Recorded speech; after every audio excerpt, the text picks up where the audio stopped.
In today's environment, business leaders are starting to accept the fact that higher turnover is just going to be a course of doing business.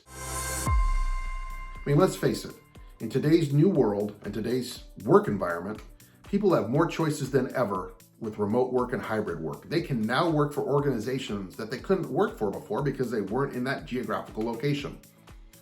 So with the increased options for everybody and the increased turnover, there is a case to be made for building your talent internally versus recruiting for it. Historically, companies have always tried to look at a role that they have to fill and say, okay, here's the skill sets. We're gonna go out and find somebody that has 90% of those skill sets, so they are, quote, plug and play. It's getting a lot harder to do, which again, now makes the case for building your talent internally versus recruiting for it. So how do we go about doing that? Well, there's a 4-step process that will help you get started with this. First one is sitting down with each of your team members and mapping out their career trajectory. Where is your organization headed?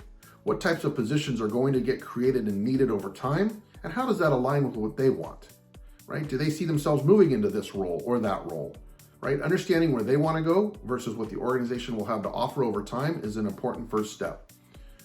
Number 2, identify the untapped potential. Each and every person has untapped potential. Our job as leaders is to help identify that untapped potential and start the process of turning it from untapped potential into tapped potential.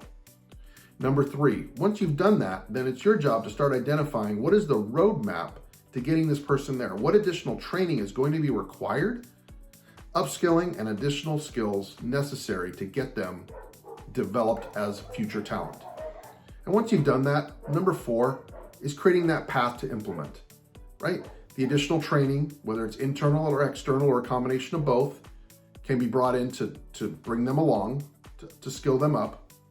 Number 2, what mentoring can be provided, whether that's a business coach, a mentor inside the company, a mentor outside the company, but bringing mentoring opportunities in for them to be able to have that as a resource. And number 3, what additional professional development can you provide for them? Associations, affiliations, other groups they can join that will help develop the skills that they need to grow into the role that they want to grow into and that your organization needs. So those are some of the steps you can start with to start building your talent internally versus recruiting for it.